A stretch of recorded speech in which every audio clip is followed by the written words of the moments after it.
Do you like scary movies?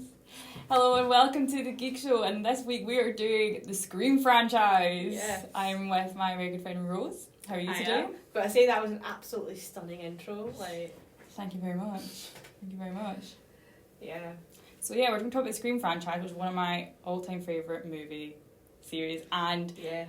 Before we start, a round of applause for Rose because she has just finished Scream 4. Yes. Binged them over the weekend, so well done. Well done, me. Well done. Pat on the back. Yeah. Before we start, I'd like to quickly just say that we're not going to talk about Scream 5 because Rose has not seen it, and my DVD for it only just arrived yesterday. So I have seen Scream 5. I'm up to date with my Scream knowledge. Yep. So I may reference it, but there'll be no spoilers for that. But there will be spoilers for the first 4. Yeah. Lots and lots of spoilers, I would say, considering... We'll be talking about... We're not going to be skirting the killer reveals, for example, know. It's basically, if you plan to keep these movies, a secret for you to watch in the future... Switch off now. Yeah, don't. You have been warned. Don't though, we need the views. Yeah, so let's just do a general horror discussion first. Yeah, why not? What is your experience with the horror genre in general? I mean, I've got to say, I'm not a snob. I don't turn my nose up at them. I think they can be a lot of fun to watch. Personally, though, I would say up until now, the only horror movies I've really watched are more psychological thrillers or, of course, The Get Out, Us, those kind of movies. They tend to have a little bit more of a more obvious meaning to them, if you know what I mean. I was never really much of a fan of the slasher kind of franchise, if you know what I mean.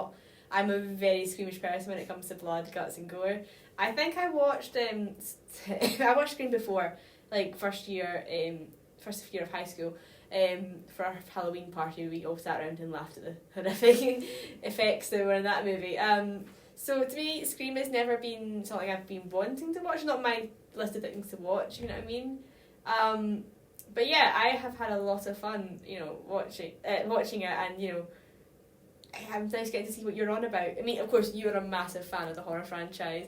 For those of you who don't know, Em is absolutely raving mad about anything blood, guts, gore, things that go bang in the night, jump scares. You want it, they've got it. Alright, not quite like that. Okay, so I'm not horror for me is a bit of a weird one. Yeah. I used to be terrified of a lot of things when I was younger. Even kids' movies when I was younger terrified me. For example, Finding Nemo. I always got terrified when Nemo got snatched by the diver, Yeah. That stuff used to terrify me. I couldn't watch, what was the Doctor episode I couldn't... Waters of Mars. Could not watch that for 3 years until after it aired. Yeah. I was terrified of something like that. And then for some reason, literally a couple of, years ago... None of that fazed me, and then I got into the horror genre, and I'm not that scared of horror stuff. I don't like ghost films. That is where I draw the lines. Paranormal films is where I draw the line. However, I do like The Shining. That's my exception to that, and I do quite like The Woman in Black, to be fair, but I do like that. I don't like films that are just gory for the nature of being gory, so I will never watch the Saw series, and I will stand by that. I will never watch that series just because... Is there a need for all that? Not really. Yeah. So when it comes to horror, I like more realistic stuff. So for example, slasher films, it's not supernatural stuff per se. It's usually humans. It's all humans. Yeah. And the same with Halloween kind of starts delving into his actual Michael Myers, actually a supernatural creature. But the first film, he is just this psychotic person. Same with Texas Chainsaw Massacre. I have seen the first one and the most recent one. I can apologise to my parents for that one.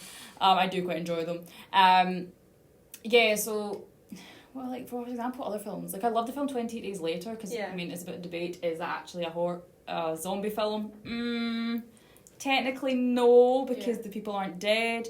So stuff like that, I do. I prefer more realistic horror than, supernatural and, ghost stuff, yeah. And it was definitely fun getting to watch Scream for the first time. And also, I kind of liked having to do it in such a short time frame, because... I feel like Scream is the sort of movie where you don't need to watch them one after the other. You could go months in between, and there's still recognisable elements there, here and there. But I think for the first time watching Scream, doing it in 4 days, pretty impressive. Yeah, that is good going, because I saw the first one I think a few years ago, but I couldn't remember what happened in it, and then I got into the... Actually, weirdly, the next one I watched was the fourth one that got put on Netflix. I watched that, and then I went back. I'm actually in the box set, dirt cheap. Yeah. See, I think for me, I always thought that Scream was this very gory slasher film, and personally that may have just been because on Halloween there was all these horrific, like, ghost face costumes that were always going around my neighbourhood. And I think the one that always terrified me, and I always seem to manage to bump into this person, I don't know who it was underneath that mask, at the school disco, and they always had the little hand pump, and they would pump it and blood would come down. Yes. So that actually terrified me more. So that's why I never watched it, because I always thought there was some. Yeah. So I watched 2 and 3, and then I went to see 5 in cinema, and I didn't think I'd ever go see a horror film in the cinema. I've never even seen like an alien film in the cinemas. Yeah.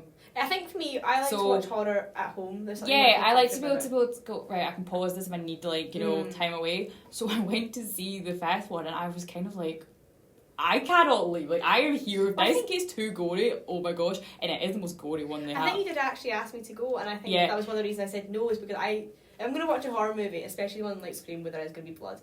I sometimes do like to pause and just, like, tell myself, it's not real, you're safe. And also just the whole opening with Scream 2 may have absolutely scared me into watching horror movies in the cinema. I went to see Scream 5, so I went to see the 5th one in the cinemas, and I loved seeing it in the cinemas because it was a fully packed cinema, so we were all there getting the same jump scares, getting the same, oh my gosh, plot twists type thing. It was actually one of the best cinema experiences I think I've ever been in. Yeah, I mean, I think that's what's so well choreographed with Scream, is that, everyone seems to get scared at the same things. Obviously there's the jump scares, there's also the murders and everything like that, and I would say that most people will collectively probably jump in the cinema together, and that must be quite an experience to be like. Yeah, I mean, I remember in the cinema I had these 2 like women in front of me, and they were just jumping at everything that I was as well. It was different people, all different like ages. Yeah. I mean, the new one's like an 18, but I'm pretty sure people got past that weren't 18. There was definitely like 15, 16-year-olds in there. All the way up to the age, I reckon, of like 60 or something. So it was completely different ages all there experiencing the same film. So I really enjoyed seeing the cinemas. Yeah, I think it's nice to see that, especially for you seeing like all the different generations kind of almost coming together and enjoying this film, enjoying being scared, because I think that's what Scream is all about, really. It's about sitting down, watching it, and also it's not all about getting scared. It's about also trying to figure out who the hell Ghostface is. Yeah, it's also kind of a whodunit mystery. Yeah. Which is I quite like compared to other. Yeah, I think we'll talk more about that in the second section. But let's before we get too much into ourselves and just skip the song and just go straight into the section. Yeah. Talk about it for that hours. Would not be fun for anybody. Okay, so we'll move on to section 2. But first of all, we will play Youth of America by Birdbrain.